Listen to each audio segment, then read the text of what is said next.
Hi friends, நாகினியின் பயணம். போன எபிசோட்ல ரியா சேஷநாகினியோட பர்த் மார்க் என்னன்னு கண்டுபிடிப்பாளான்னு கேட்டு தெரிஞ்சுக்க தயாரா இருக்கீங்களா?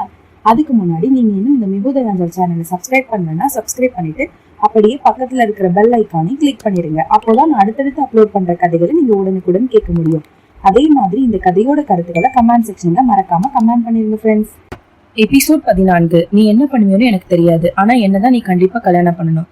வாங்க கதைக்குள்ள போகலாம்.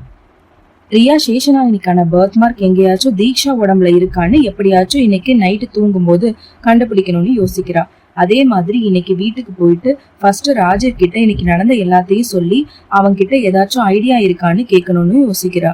பின்னர் தீபாவும் சரி ரியா வா நாம வீட்டுக்கு போகலாம், மீதம் இருக்கிற வேலையெல்லாம் நாளைக்கு பாக்கலாம்னு சொல்றா. இங்க நம்ம ஹீரோ அருணாவும் ஆபீஸ்ல இருந்து எதுக்காக நமக்கு ஒரே தீக்ஷா ஞாபகமாவே இருக்கு, ஒருவேளை நாம ஹீரோயினை காதலிக்க ஆரம்பிச்சிட்டோமோன்னு புலம்பிக்கிட்டே இருக்கான். அவளை பார்த்தது, அவகிட்ட பேசினது, அவளுக்கு ஹெல்ப் பண்ணதுன்னு ஒன்னா சொல்லி புலம்பிக்கிட்டே இருக்கான். அங்க ரேஷ்மா மறுபடியும் அருணாவை பார்த்து பேசலான்னு திரும்பவும் அவனோட ஆபீஸ் கேபினுக்கு வரா. அப்படியே ஹீரோ புலம்புற எல்லாத்தையும் ரேஷ்மா வெளியில இருந்தே கேட்டுட்டு இருக்கா.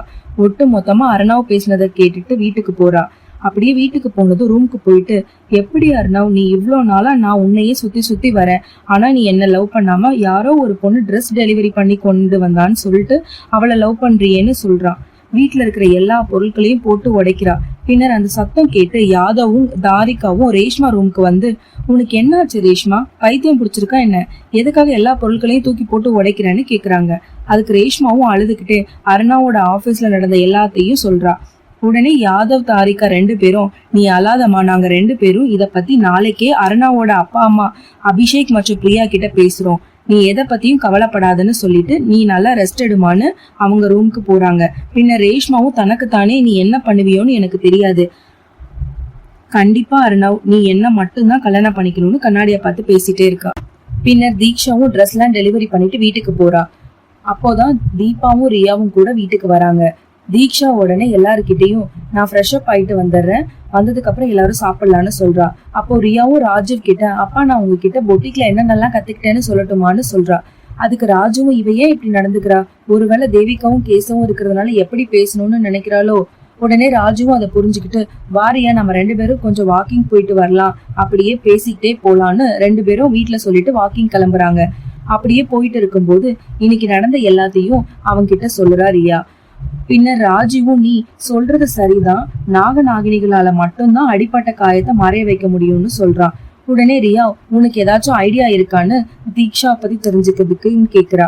அதுக்கு ராஜுவும், ஆமா ஒரு நல்ல ஐடியா இருக்கு, அது என்னன்னா நம்ம 2 பேரும் அவளுக்கு சின்னதா அடிபடுற மாதிரி நாம ஏதாச்சும் பண்ணா அவளால மறுபடியும் அந்த காயத்தை மறைய வைக்க முடியுமான்னு நாம தெரிஞ்சுக்கலான்னு ஃபர்ஸ்ட் சொல்றான். இங்க அருணாவும் ஆபீஸ்ல இருந்து வீட்டுக்கு போய் அவன் ரூமுக்கு போயிட்டு ஃப்ரெஷ் ஆயிட்டு ஜன்னல்ல இருந்து நிலாவை பார்த்துக்கிட்டு எப்படியாச்சும் நாம ஹீரோயினை காதலிக்கிறோம்னு அவகிட்ட சொல்லிடணும்னு நினைக்கிறான். அப்புறம் சரி டைம் ஆயிடுச்சு தூங்கலான்னு தூங்க போறான்.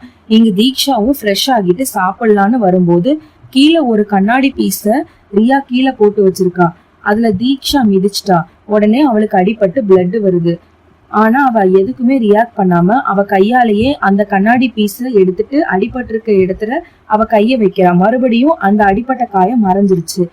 அப்போ அத ராஜுவும் பார்த்துட்டு தான் இருக்கான். ரியா கிட்ட உடனே இது எப்படி சாத்தியம்னு கேக்குறா. அதுக்கு ரியாவும், இதைத்தான் நான் ஆல்ரெடி உன்கிட்ட சொன்னேன்னு சொல்றா, ஆனா நீ தான் நம்பலன்னு சொல்றா. எல்லாரும் சாப்பிட்டு கை கழுவிட்டு அவரவர் ரூமுக்கு தூங்க போறாங்க. அப்போ ரியா கிட்ட ராஜு சொன்னதெல்லாம் ஞாபகம் வச்சுக்கோன்னு சொல்லிட்டு அவனும் தூங்க போறான். இங்க தீக்ஷா தூங்குனதும் மறுபடியும் அதே கனவு அவளுக்கு திரும்பவும் கனவா வர்றதுக்காக கனவுக்குள்ள போறதுக்கு முன்னாடி தீக்ஷா தூங்கிட்டாளான்னு கன்ஃபார்ம் பண்ணிட்டு அவளுக்கு சேஷநாகினிக்கான பர்த் மார்க் ஏதாவது இருக்கான்னு பாக்குறா. இதுக்கு பிறகு என்ன நடந்ததுன்னு நெக்ஸ்ட் எபிசோட்ல கேட்டு தெரிஞ்சுக்கலாம். அது வரைக்கும் பை பை ஃப்ரெண்ட்ஸ்.